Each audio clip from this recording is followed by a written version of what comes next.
First at this hour, our cameras, courtesy of Saltwater Recon, capturing strong wind and rough surf as Hurricane Beryl nears landfall on the Texas coast. The big message from officials is to hunker down and stay off the roads. Thank you for joining us at this early hour. I'm Stephanie Simmons. And I'm Ron Trevino. We have you covered with what you need to know right now. We have teams stationed all across the area, but we start with meteorologist Cheetah Craft and the latest on Hurricane Beryl. Cheetah. Good morning. The National Hurricane Center just released their latest advisory. This is the 3 a.m. update. And notice the winds have stayed the same. So maximum sustained winds at 80 miles per hour. I mean, we are nearing landfall with Hurricane Beryl, and this is going to be a Category 1 at landfall in Matagorda County, and then it is going to continue to race northward.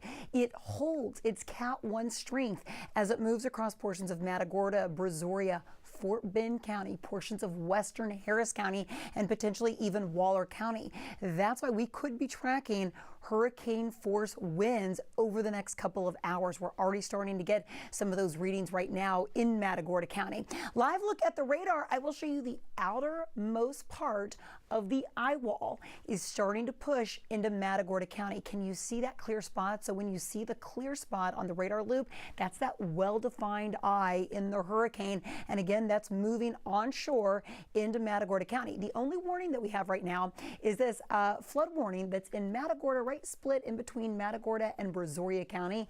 And that's because they've seen consistent rounds of moderate and heavy rain. That's really where we've seen the heaviest. But I zoom in, again, that's the outermost portion of the eye wall. This is just east of Palacios. That's just south of Blessing, and then it's just going to ride northward. Okay, let me put the radar into motion. Remember, when we're tracking Hurricane Beryl, there are really 4 components that we're going to monitor closely. 1, the amount of actual rain that we're going to pick up. 2, the wind speeds, so the potential of those tropical storm force and hurricane force winds, storm surge, and the possibility of tornadoes. I don't want you to let your guard down. So severe weather is a possibility, especially through about 10, 11 o'clock this morning. That's how long our tornado watch is issued for. Now, how much rain have we seen in the last 24 hours? Notice why the flood warning is in effect, that flash flood warning in effect between Matagorda and Brazoria. They've received over 6 inches of rain. These are just radar estimates, but you get the idea. Notice in portions of Fort Bend County, 2.5 inches of rain, just about. In northern Harris County, a little over an inch. So big discrepancy here, how much rain we have seen across the area. Live look at our active flood gauges. We're partners with the Harris County Flood Control District.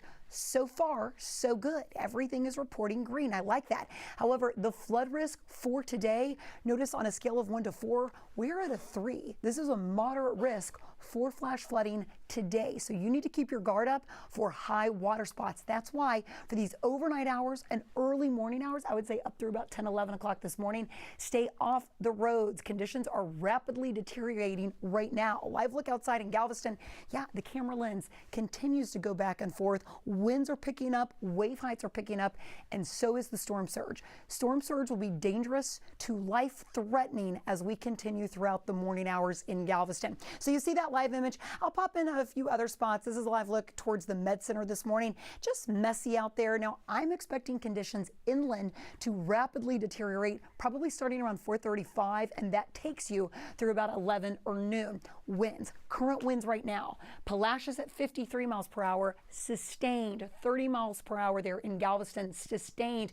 Check out these wind gusts. Kim Castro, I want to bring you in. So I just looked at this. Palacios picking up a wind gust there at 81 miles per hour, but we have had reports even higher than that. So that's already putting in that hurricane force winds inland, and that's only expected to intensify here over the next couple of hours.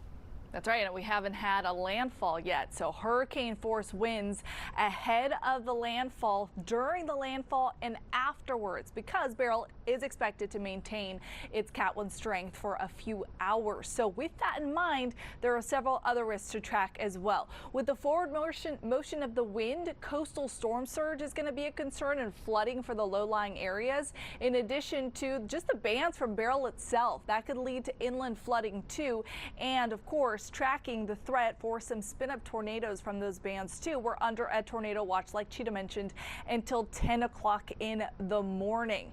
Now, in addition to that, anywhere between a hurricane warning to a tropical storm warning, this includes all of southeast Texas. So keep in mind that hurricane force winds could push further north than where the warnings are currently situated, and that's because Beryl is intensifying upon landfall. It has retained its wind speed at 80 miles an hour between the 2 and 3 o'clock advisory. That tells me it's not really seeing much of a disturbance from interaction with land. It's not weakening from those outer bands grazing southeast Texas. So again, it maintains that threat for hurricane force winds. The wind field of at least tropical storm impacts extends pretty much where that swath of rain extends. So from the coastline all the way up into Walker County. So 39-mile-an-hour winds, that's tropical storm force impacts. And again, that's from the coast all the way up into Walker. This is the entire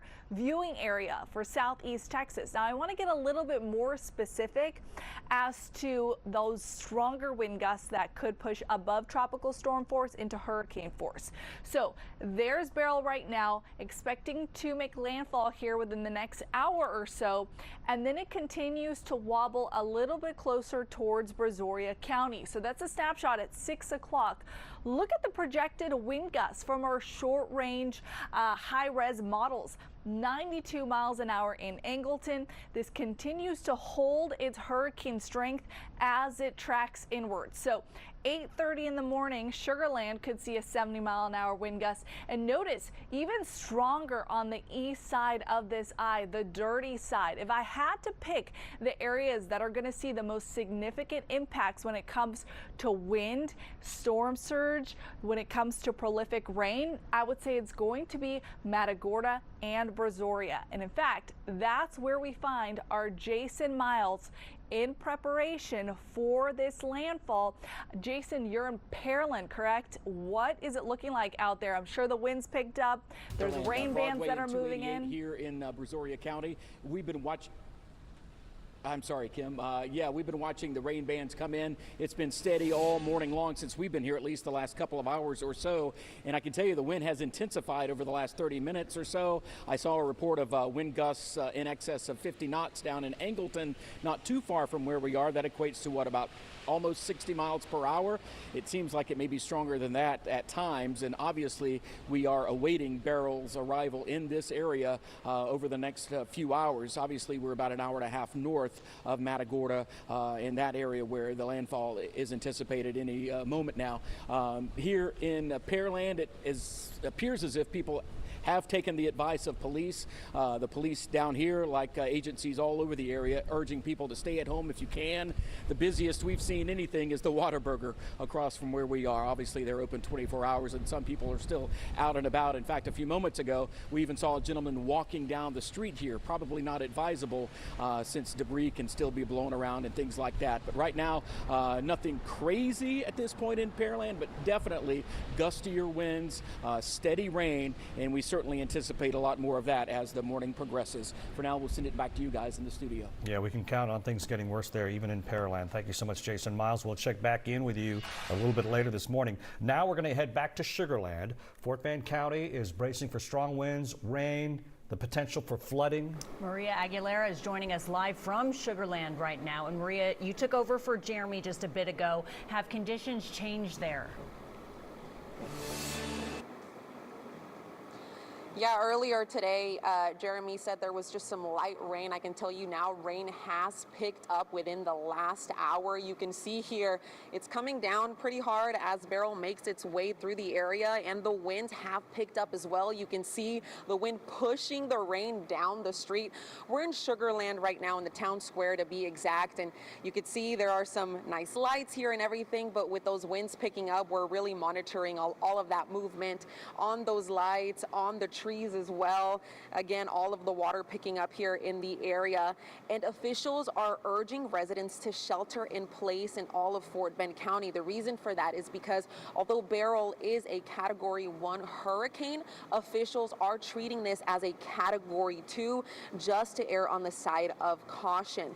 Now, again, people are urged to shelter in place and stay safe as Beryl makes its way through the area here. We are right now, we have cover and we have shelter as well in case we need to go inside somewhere. So obviously we want to keep you informed, but we want everybody to stay safe. And like Jason Miles said, it's really not advisable to be out at this time as the storm moves through.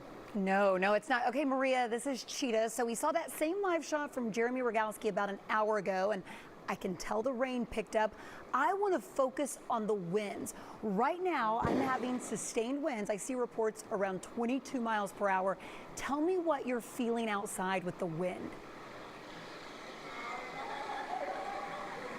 Well, right now winds they're picking up, and we've had moments where it feels like it calms down just a little bit, and then all of a sudden you feel like the wind is kind of pushing you and you have to kind of hold yourself together. And this isn't even the strongest that it's going to get, as you guys have mentioned. So of course, if this is what it feels like right now, I can't even imagine as the winds pick up and get stronger again as Beryl pushes through the area. But of course, we're going to stay here and monitor these conditions to keep you informed. I have been in touch with emergency and county officials, and no updates as of yet, but of course we're going to keep you informed. But for now, live in Sugarland, I'm Maria Aguilera, KHOU 11 News. Yeah, stay safe out there. Thank you so much, Maria. We'll continue to check in with you throughout the morning.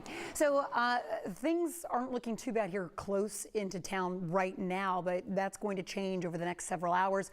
Further down south, though, the wind and the rain are really ramping up. I mean, look at this live image. Joining us live now outside in Bay City, area meteorologist Bob Pack. Bob, so strong wind, heavy rain. I have a live image of the radar up right now.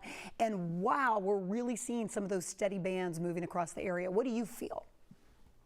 Well, Cheetah, my anemometer went down on me earlier today, but I think we're getting gusts here probably approaching 70 miles per hour, especially now, maybe even 75, because that eye wall is just now really starting to hit me. It just started just before you brought me in, and it's come in with a vengeance. Now, I have had some situations. I've seen power flashes. I have a transformer blow. Whoa, that's a good gust right there. Oh, wow. I had a transformer blow just about 25 minutes ago, just right next to me. And I mean, it made me jump. And then next thing you know, I see an ambulance going down. So I hope there's no real issue there. But yeah, it's starting to get really dicey here. I'm downtown Bay City right now. Okay, Bob, make sure you're in a safe space. Stay inside. You know, I have been seeing some of these wind gusts in Palacios from the airport there. And, you know, even that can go in and out. We had a report that was, 80 plus miles per hour. Right now it's showing 74 miles per hour. But you're right. You know, the outermost part of the eye wall is starting to move across the portion of southern Matagorda County. So I only expect this to intensify. Now, how is it on the roads across the area? Have you seen anything shut down? And is there any water spilling across the area? Not really. Okay. I came out of Matagorda earlier, but, we've got right lanes that are starting to be flooded. I mean, it's probably been 6 or 7 inches of rain has fallen here in the last couple of hours, to be honest with you, because a lot of stuff is filling up, but there are no road closures at this time that I'm aware of. So, Bob Peck, you're exactly right. In fact, I was looking at some of our radar estimates, and even over the past 6 hours, you know what? We have seen anywhere between about 5 to over 6 inches of rain. So you're right. Okay, stay safe. Stay inside if you can. You know, this is only going to intensify. We are expecting landfall within the next hour. So, again, thank you for your live report there. For now, Steph and Ron, I'll send it back to you. All right, Cheetah, thank you. We're going to go now southeast of where Bob was and take a live look at Galveston Island, courtesy of Saltwater Recon. You can see right there the wind really picking up, and it's causing some dangerous surf. Matt Doherty joins us live from the island. Matt, you've been there throughout the night. It just keeps getting worse out there. Yeah, it certainly has. Since the last hour that we met you at the beach, we've decided to come here to stand in front of the San Luis Hotel, and we just heard some glass break. These winds have gotten stronger and stronger even as we've been here for the past half hour or so. I'm going to ask Ryan to just pan the camera just a little bit so you can get an idea of how strong those winds are right now. We are safely taking cover where we are right now, but you can't see wind, but you can see the effect it has on the rain. You can see what it's doing to all of the vegetation and the palm trees and everything else out there. It's not a safe time for us to be down there on the seawall. That's why we've come back up here to try to get some cover and try to be in a place where you can hear us and where we can also be able to have an overview of what's going on out there. Since we've been here, we've seen several transformers blow, so I imagine that there are several parts of the island that are without power tonight. Of course, we're going to continue to monitor that and try to get you some more solid details on that coming up in our morning newscast, guys. All right, Matt, thank you. Glad you moved in closer to safety. Safety is the most important thing, and hopefully you can towel off soon so you can stay safe out there. All right, let's take another live look from Galveston, further away from where Matt is right now, courtesy of our partners at Saltwater Recon. And you can see the power of the hurricane sending water spraying over the seawall. In fact, that's why Matt Doherty had to move. We're going to be showing you conditions there all morning long. That heavy rain and strong wind now having impacts on the power as we expected here in the Houston area. Yeah, shouldn't be a shock to anyone. Let's bring in our Grace White, who's live in the newsroom, breaking down what you need to know. And Grace, how many people are being affected right now? Well, right now, this is the latest number of CenterPoint customers affected, 46,000. It's a number we will be watching very closely all morning, because if you've ever lost power during a hurricane, you know how frustrating it can be. And for context, we saw this number climb to around 1 million during the derecho earlier this year. And since then, CenterPoint's outage tracker has been down. So the map we're used to seeing online is not available, but they are updating the numbers here on their website. And again, right now, that number just over 46,000 customers. And here's why this matters. Power outages can come into play at any level of storm. This post from CenterPoint is a great reminder. They break it down by category. And here's where we are right now, Cat 1. That's winds of up to 95 miles per hour and power outages that could last several days. If you want or need to report an outage, here's the number to call: 713-207-2222. I'll say that one more time: 713-207-2222. That will get you to CenterPoint customer service. Ron and Steph. All right. Okay. Thank you so much, Grace White. We'll check in with you throughout the morning. I'm sure those numbers will be going up. Meanwhile, school districts across the area are closing campuses and shutting down offices along with summer programs because of Beryl this morning. They include Houston, Fort Bend, and Spring Branch ISDs, just to name a few. You can find that full list on KHOU.com. Also this morning, Harris County courts and Houston municipal courts will be closed. All criminal and civil court cases will be reset. For a new court date, check with your attorney or the clerk's website for the latest. Jury duty for today is also canceled and will not need to be rescheduled. Right now, all Metro services are suspended. At this point, Metro Rail and Lyft services are set to resume at 8 o'clock this morning, but all park and rides and HOV lanes will be staying closed.